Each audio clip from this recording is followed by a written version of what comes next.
For over a year and a half, I just kept saying something is wrong with me. I went for my yearly exam with my nurse practitioner, and she's like, is anything else going on? I said, I can't, something is wrong with me. She's like, can you give me more symptoms? I said, I just have this impending feeling of doom.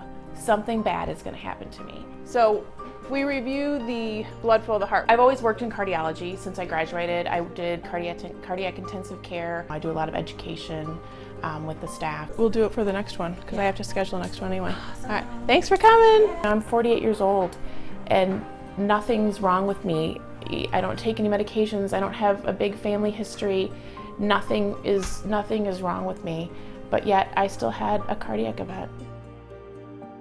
It was December 5th and I wasn't working that day. I texted Chris at 10:30 and I said, I'm still in bed. I have this horrible deja vu feeling and I feel awful. I can't get out of bed. It was that time of the year where, the flu is, flu's around. So when she first called me that morning, I said, well, obviously you have the flu. Just stay in bed. If you need me to come home, I can come home. At this point, it was like 3:30 in the afternoon. And I thought, I'm just gonna get up and make myself some soup or something. So I left the living room and kind of walked into the kitchen. And I got to the sink and I remember grabbing the sink and thinking, oh my gosh, I'm gonna pass out. I'm gonna pass out.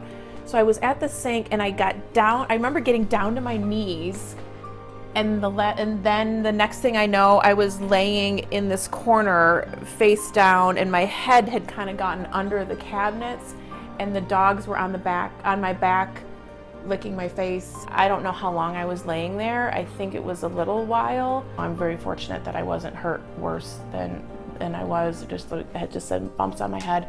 So I crawled back to the living room and called Chris and I was crying. I don't totally remember calling him. But he said I was kind of crying. I said I just passed out and woke up on the floor. When I got here, I knew something was off. She just kept wandering around and wandering around. I remember having my coat on and I was walking around and he's like, where are you going? I said, I don't know. I don't know where I'm going. And I was standing in the dining room. He's like, what are you doing? I said, I don't know what I'm doing. And so he's like, he goes, we gotta go. Let's go to the emergency room. We got in the room and the physician came in and they did my vitals and things like that and hooked me up to the little EKG monitor. And so the doctor came in, I was telling him my symptoms and one of my biggest symptoms is this deja vu feeling. I just feel like it's a whole altered state of consciousness, like everything has happened before. I feel really like elevated. It's kind of a kooky thing, but when you say these things out loud, you sound a little nuts. He says, it sounds really neuro to me. We're gonna do a CT scan and make sure you don't have a mass on your brain or something like that. This is the first time it kind of dawned on me that maybe it's my heart. I said, when I pass out again, look at that heart monitor because maybe it's my heart.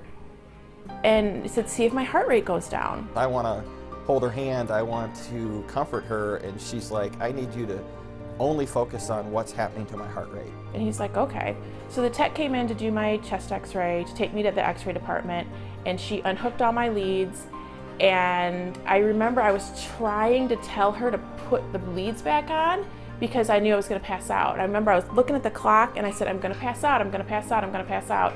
And then I woke up to 9 people in my room and they were doing like a sternal rub, trying to wake me back up.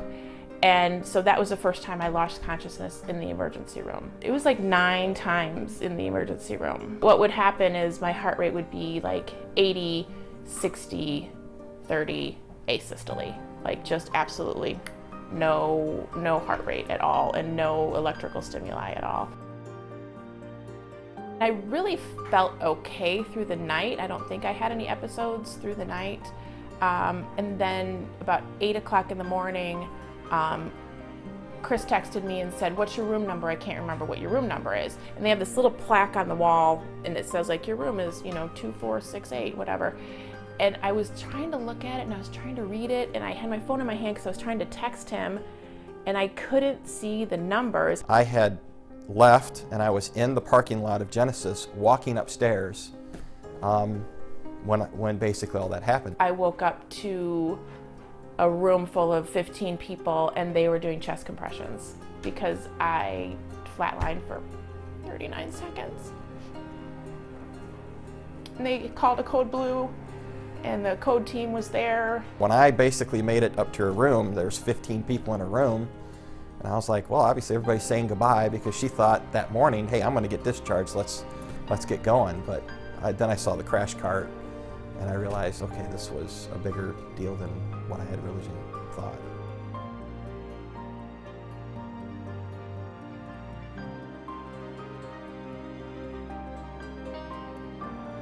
Going into surgery was pretty scary, and I think, you know, saying goodbye to my husband. I mean, at that point, really, I was safer than I had been, but it was tough.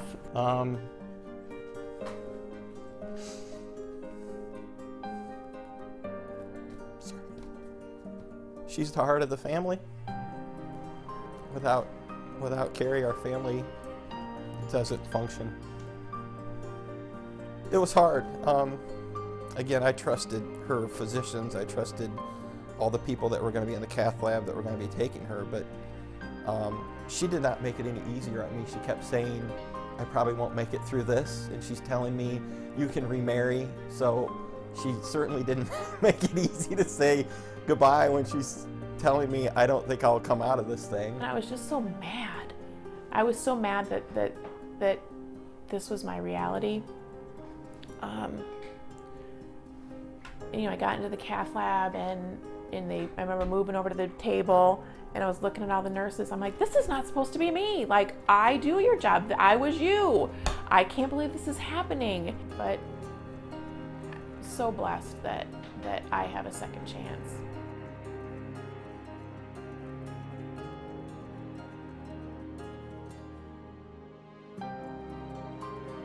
I feel really good. Yeah, I feel better than I have for a long time. I don't think I realized how much I didn't feel good. So yeah, I've tried to, you know, start exercising more and doing more things. We have a house down at the Lake of the Ozarks, and I learned to wake surf, and trying to embrace the fact that I feel good again. She's great. She's moving on with life. Nothing stops her.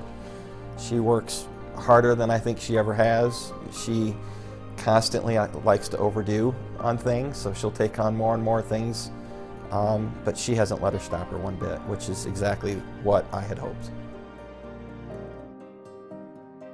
When I was thinking about doing this video and having to kind of tell my story, I struggled because I wasn't like warm and fuzzy and thankful and grateful and blessed right away. I was mad.